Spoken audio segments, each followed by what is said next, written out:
photo. Fox spacesuits are cool and complicated.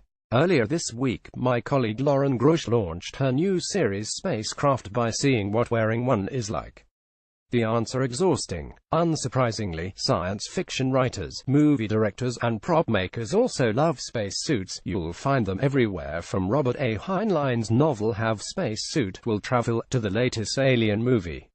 But not everybody does the homework. For every fictional spacesuit that's more than just a fancy costume, there's one that's impractical and nonsensical even in a fictional world. There's no such thing as an ideal spacesuit, because you need specific features for different environments. But we can answer a few basic questions.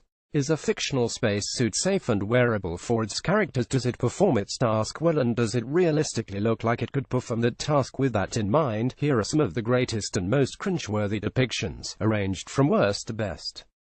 Titan AE. I love Titan AE to death, but even I have to admit that its spacesuit is a bit wonky. Years after the destruction of Earth, Gale ends up working salvage on a space station, which seems like a risky job. We even see him get smacked with a huge section of a ship that's being dismantled. But although the armored suit superficially looks designed for this work, this one seems pretty dangerous. That huge bubble helmet would provide amazing visibility, but it also looks like it could be easily broken. Those wires or tubes hanging off the back could snag on salvage. And as for the weird series of lights on the chest, what do those even do? Star Trek Image CBS. Where to start with Star Trek? The upcoming show Star Trek Discovery features a badass suit that looks like an entire miniature spaceship. But there are also some bizarre, cringeworthy depictions, like these from the original series.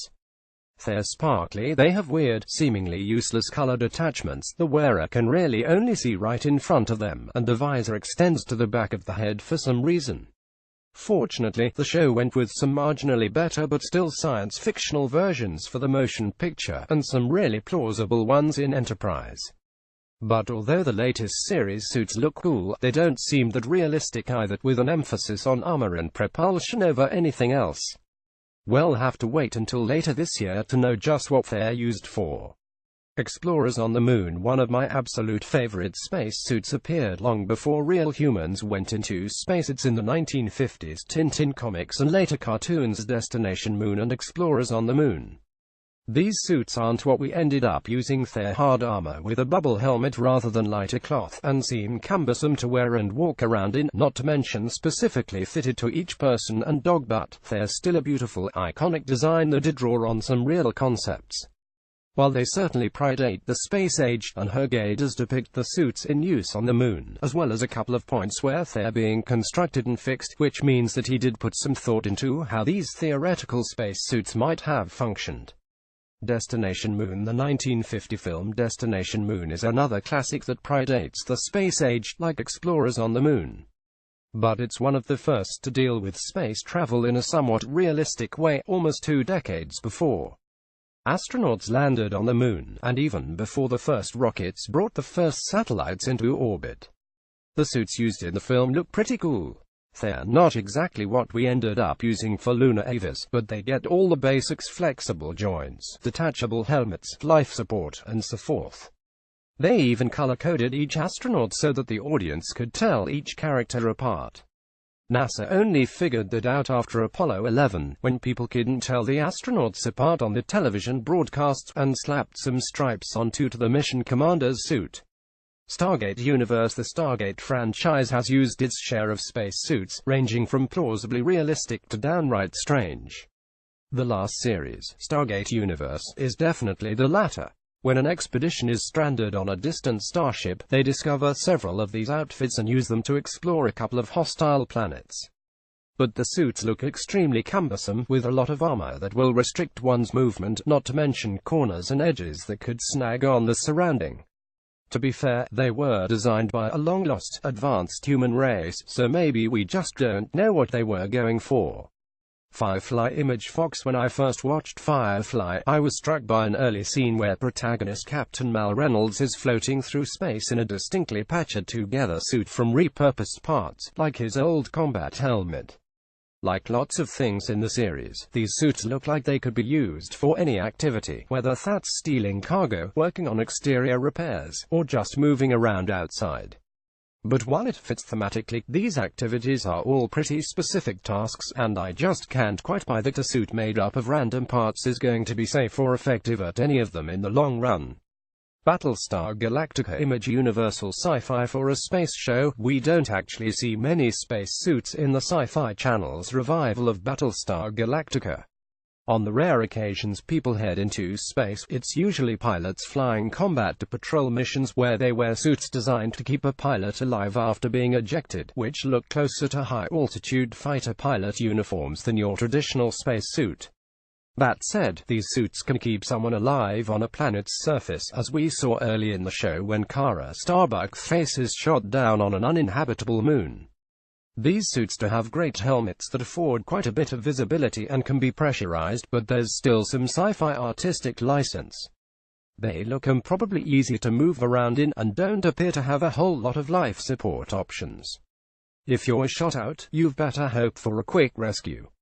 Mission to Mars. The 2000 film Mission to Mars is an exercise in exasperation, and the space suits that its characters use are no exception.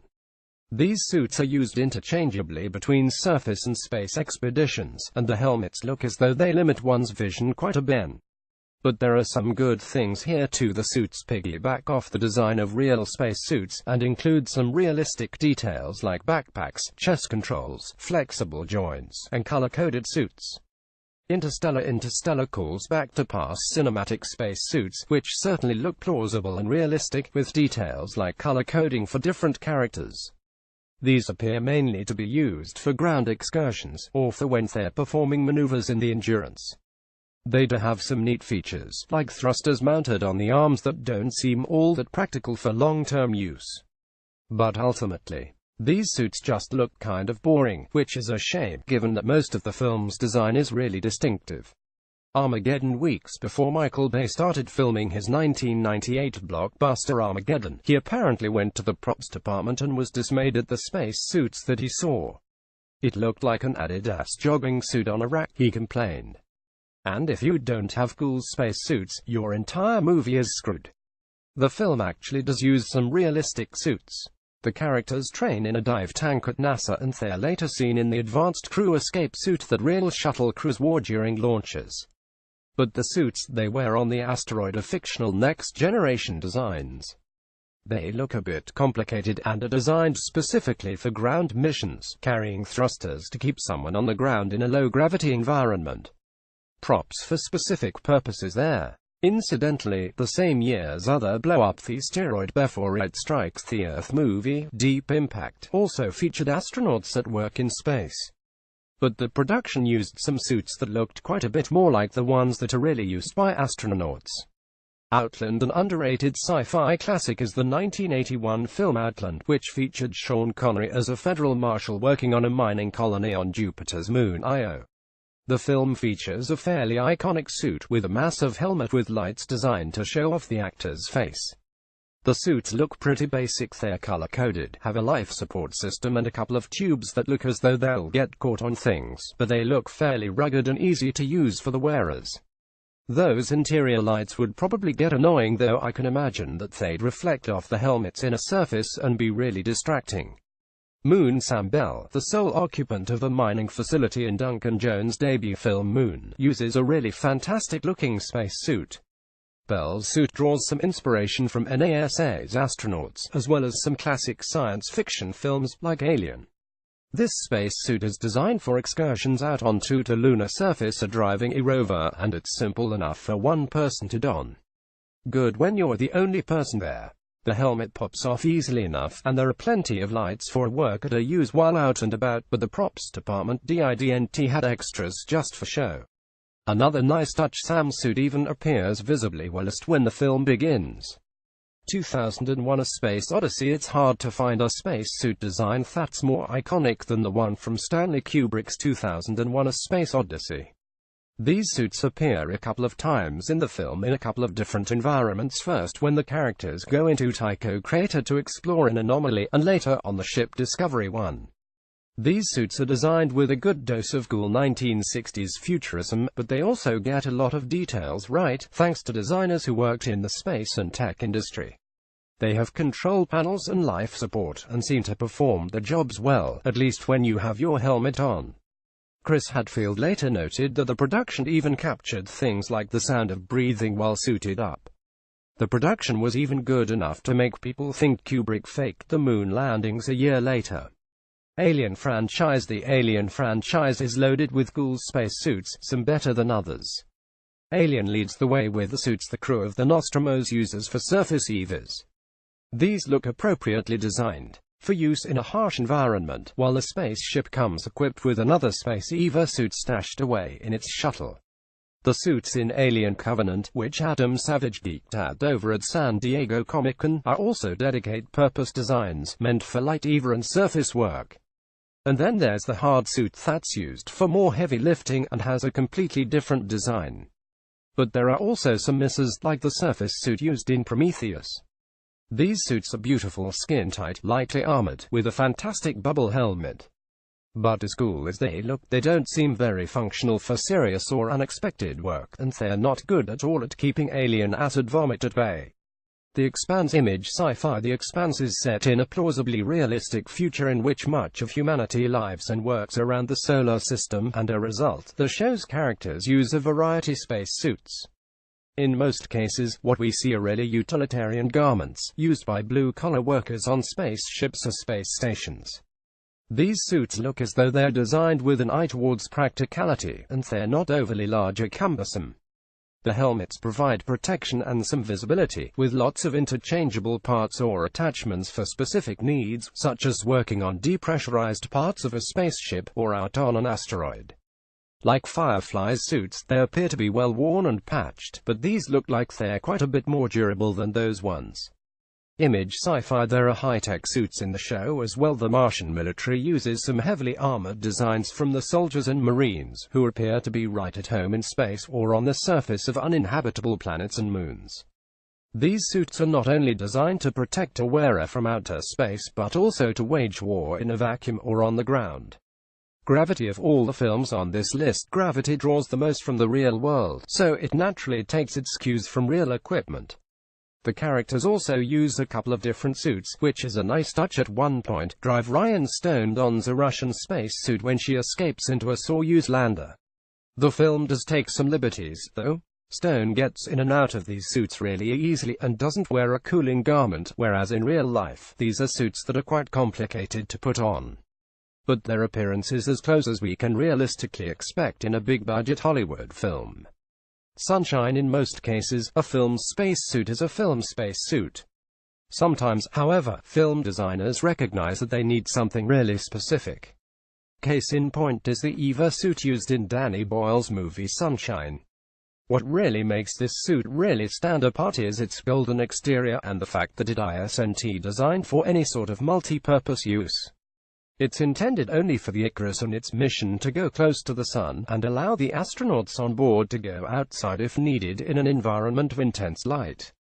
This one is incredibly beautiful. It's got a golden reflective surface to protect its wearer from the intense rays from the sun, and was inspired by some unlikely sources, such as samurai armor and deep-sea diving suits. The Martian. Both the book and the movie is a story that's a realistic and plausible take on a future mission to Mars, and Mark Watney's spacesuit is probably one of the most important environments in the story. After being stranded on Mars, he spends a considerable amount of time in one. The EVA suit used in The Martian certainly doesn't look anything like what the real Apollo astronauts used on the moon. However, it's designed with an eye towards of realism for what a Martian mission might require. The helmet is designed to impart as much visibility to the wearer as possible, and provides plenty of critical information. It also looks like parts can be worked on a switch tab if needed, useful when you're far from home. Another bonus comes from the book. They're each tailored for an individual astronaut, and they aren't a one-size-fits-all garment.